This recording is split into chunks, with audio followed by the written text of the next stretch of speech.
आजच्या मोबाईल आणि मॉल संस्कृतीमुळे मुलांचा मातीशी आणि शेतीशी असलेला संबंध कमी होत असताना न्यू इंग्लिश स्कूल ओरस सिंधुनगरी येथे इयत्ता 5वी ते 10वीच्या विद्यार्थ्यांनी भरवलेल्या मुलांचा गावठी बाजार व रानभाजी महोत्सवाद्वारे अनुभवातून शिक्षणाचा आदर्श उपक्रम राबवण्यात आला। चटईवर नीट मांडून ठेवलेल्या भाज्या आणि त्यासमोरील हाताने लिहिलेल्या पाट्या हे मुलांचे उत्तम नियोजन दर्शवत होते। यामधून मुलांची सहकार्य भावना देखील दिसून आली। विद्यार्थ्यांनी पालकांच्या मदतीने पिकवलेल्या आळूची पाने, चवळी, मेथी, शेवगा, केळफूल, नारळ व विविध पालेभाज्यांची विक्री स्वतः केली। यामुळे वजन करणे, दर ठरवणे, पैसे मोजणे, ग्राहकांशी संवाद साधणे आणि विक्री कौशल्य यांचा प्रत्यक्ष अनुभव त्यांना मिळाला।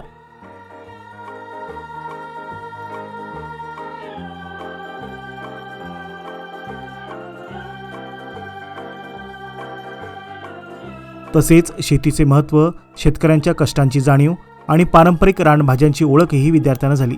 पर्यावरणपूरक पद्धतीने भरवलेल्या या बाजारात प्लास्टिकऐवजी कागद व पानांचा वापर करण्यात आला। विद्यार्थी, पालक, शिक्षक आणि ग्रामस्थांच्या सहभागामुळे उपक्रमाला उत्स्फूर्त प्रतिसाद मिळाला।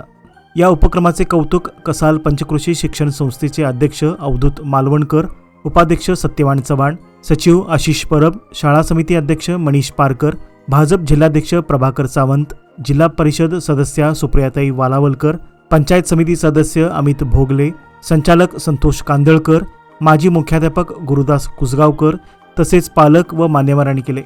अशा उपक्रमामुळेच आमची शाळा आमचा अभिमान ही भावना खऱ्या अर्थाने जिवंत होते व मुलांच्या सुप्त कलागुणांना वाव मिळण्यास मदत होते। हा महोत्सव यशस्वी करण्यासाठी प्रशालेचे शालेय समिती अध्यक्ष मनीष पारकर, प्रभाकर सावंत, प्रशालेचे मुख्याध्यापक संजीव राणे, शेती विभाग सांभाळणारे अरविंद दळवी, सर्व शिक्षक व शिक्षकेतर कर्मचारी यांनी विशेष प्रयत्न केले। महोत्सवानंतर विद्यार्थ्यांनी परिसराची साफसफाई करून स्वच्छतेचाही संदेश दिला।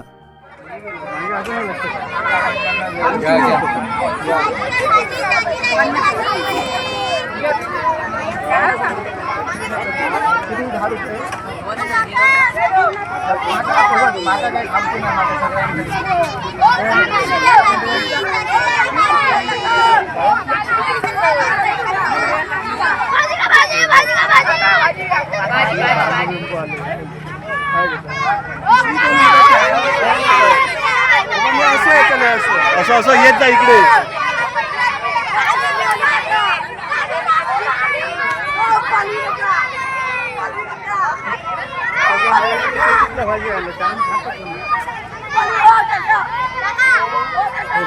भेंडी